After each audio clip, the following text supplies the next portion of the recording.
Este evangelio fue borrado de la historia porque revela secretos que ni Pedro conoció. Durante siglos, te hicieron creer que María Magdalena era solo una prostituta arrepentida. Pero la verdad es que Jesús le reveló cosas tan impactantes que los discípulos querían callarla. Hoy te voy a mostrar lo que dice este texto perdido. Y al final del video, te revelaré el fragmento exacto donde Jesús le confiesa a María. Algo que podría cambiar todo lo que crees sobre el cristianismo. Pero cuidado, porque una vez que lo escuches, no hay vuelta atrás. ¿Quién fue realmente María Magdalena? Antes de entrar al Evangelio perdido, tenemos que entender quién fue María Magdalena según la Biblia y según la historia. En Lucas 8:2 leemos: y algunas mujeres que habían sido sanadas de espíritus malignos y enfermedades. María, llamada Magdalena, de la que habían salido 7 demonios.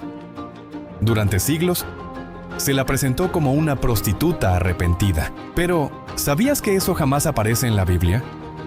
Esa imagen surgió de una homilía del Papa Gregorio I en el año 591, y aunque siglos después la Iglesia corrigió ese error. La reputación de María ya había sido manchada, pero la realidad es otra. María Magdalena fue una discípula clave en el círculo íntimo de Jesús. Marcos 15:40. Estuvo presente en su crucifixión. Juan 21:18. Y fue la primera persona en ver a Cristo resucitado. ¿Te das cuenta? Mientras los apóstoles huían por miedo, ella se mantuvo firme, valiente, testigo de lo imposible. El descubrimiento del Evangelio perdido, años 1896, Egipto. En una biblioteca copta de El Cairo, se encuentra un manuscrito de pergamino, escrito en copto, idioma egipcio cristiano. Un fragmento de algo grande, el Evangelio de María Magdalena, pero no estaba completo, faltaban las primeras 6 páginas y otras 4 más en medio. ¿Censura? ¿Destrucción? ¿Olvido? Nadie lo sabe, pero lo que sí se conserva, cambia la historia por completo. El contenido que escandalizó al mundo. El Evangelio de María no es como los canónicos, no habla de milagros ni genealogías, habla de revelaciones espirituales, de visiones, y de un Jesús que confía secretos a María, que no revela a los otros discípulos. Uno de los fragmentos más impactantes dice: Pedro le dijo a María: hermana, sabemos que el Salvador te amaba más que al resto de las mujeres. Dinos las palabras del Salvador que recuerdas, aquellas que conoces y nosotros no. ¿Jesús amaba más a María Magdalena que a los otros discípulos? Y más aún, ¿le confiaba enseñanzas especiales? Eso fue demasiado para algunos. Según este evangelio, María relata visiones del alma ascendiendo a través de diferentes planos espirituales, luchando contra poderes llamados oscuridad, deseo, ignorancia. Es un texto profundamente místico, una guía del alma hacia la plenitud espiritual. Y no solo eso, es un evangelio donde Pedro y los demás la cuestionan y se incomodan con su liderazgo. Levi respondió y dijo a Pedro: si el Salvador la consideró digna, ¿quién eres tú para rechazarla? Lo que no te contaron. No se encontró en la Biblia, pero tampoco fue herejía hasta siglos después. Este evangelio circulaba entre los cristianos gnósticos del siglo II. Era una forma diferente de entender a Jesús, como un maestro espiritual, no solo un salvador físico. Escrito en papel de alta calidad. A diferencia de otros textos gnósticos, el Evangelio de María estaba cuidadosamente escrito. ¿Fue una obra importante? Todo indica que sí. No hay ninguna referencia a sexualidad. Muchas teorías populares, como las de El Código Da Vinci, afirman que Jesús y María fueron pareja. Pero este evangelio nunca menciona eso. Habla de amor, sí, pero un amor espiritual, profundo, de maestro y discípula. El Vaticano no lo rechazó al inicio, simplemente no lo incluyó. En los primeros siglos había decenas de evangelios. Algunos se incluyeron en el canon, otros no.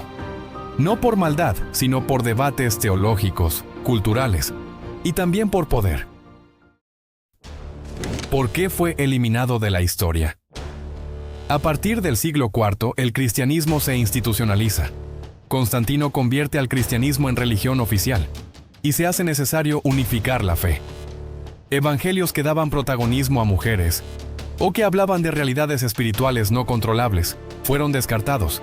El Concilio de Nicea, año 325, No definió el canon completo, pero sí marcó el rumbo. Y a medida que los obispos ganaban poder, textos como el de María fueron olvidados, o literalmente destruidos. La figura femenina se fue borrando, y María Magdalena, que pudo haber sido una líder espiritual, quedó reducida a la prostituta arrepentida. Visión gnóstica contra cristianismo ortodoxo. El Evangelio de María es considerado gnóstico. ¿Qué es eso? El gnosticismo era una corriente cristiana temprana, que creía que la salvación venía por el conocimiento interior, gnosis. Creían que Jesús vino a despertar nuestra conciencia, a revelar el reino de Dios dentro de nosotros, como dice Lucas 17:21. El reino de Dios está entre ustedes. Los gnósticos no rechazaban a Jesús, al contrario, lo veían como un maestro de sabiduría divina, pero esa idea chocaba con la visión más estructurada que ganó terreno. ¿Y si María fue la primera apóstol? En Juan 20, cuando Jesús resucita, no se aparece a Pedro ni a Juan, se aparece a María Magdalena y le dice algo clave. Juan 20:17. Ve a mis hermanos y diles que subo a mi Padre. Ella fue la primera en anunciar la resurrección. Por eso muchos teólogos la llaman hoy la apóstol de los apóstoles. ¿Te imaginas cómo sería la historia del cristianismo si se le hubiera dado ese lugar desde el principio? La Magdalena hoy, la reivindicación final. Durante casi 2000 años, María Magdalena fue reducida a una sombra, un pie de página en la historia del cristianismo. Un personaje malinterpretado, minimizado y silenciado. Pero hoy, algo está cambiando. El resurgimiento espiritual. En muchas partes del mundo, especialmente en Europa y América Latina, María Magdalena está siendo reivindicada. Ya no se la llama la prostituta, sino la apóstol de los apóstoles, como la llamó Tomás de Aquino en el siglo XIII. En 2016, el Papa Francisco dio un paso histórico. Elevó la memoria litúrgica de María Magdalena al mismo nivel que la de los apóstoles. Eso no es cualquier cosa. Significa que la Iglesia reconoció oficialmente su rol esencial en la historia de la fe. Y dijo algo contundente. María Magdalena fue la primera testigo de la resurrección y la primera evangelizadora. Muchos vieron ese gesto como un intento de corregir siglos de injusticia espiritual. El camino de la Magdalena, una ruta sagrada en Francia. Según antiguas tradiciones, María Magdalena viajó después de la resurrección hasta el sur de Francia, junto a otros seguidores de Jesús. Se dice que vivió sus últimos años en una cueva cerca de Saint-Baume, en oración y retiro. Hoy, esa cueva es un lugar de peregrinación. Miles de personas suben a pie la montaña, buscando algo más que una historia, buscando una conexión espiritual directa con la mujer que caminó junto a Jesús. Muchos testimonios cuentan que es un lugar donde ocurren conversiones, sanaciones y experiencias místicas. Muchos movimientos dentro del cristianismo moderno, especialmente en comunidades contemplativas, feministas cristianas y teologías místicas, han visto en María Magdalena un modelo de liderazgo espiritual olvidado, porque representa algo que va más allá del dogma.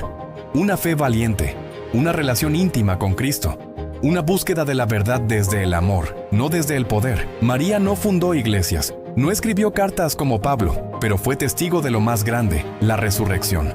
Y quizás por eso, su testimonio fue tan peligroso, porque no se basaba en estructuras ni jerarquías, sino en experiencia viva de Dios. Puede que el Evangelio de María nunca esté en nuestras Biblias, pero su eco sigue sonando, sigue desafiando, sigue recordándonos que la historia no siempre la cuentan los vencedores, sino los que no temen decir la verdad, aunque les cueste todo.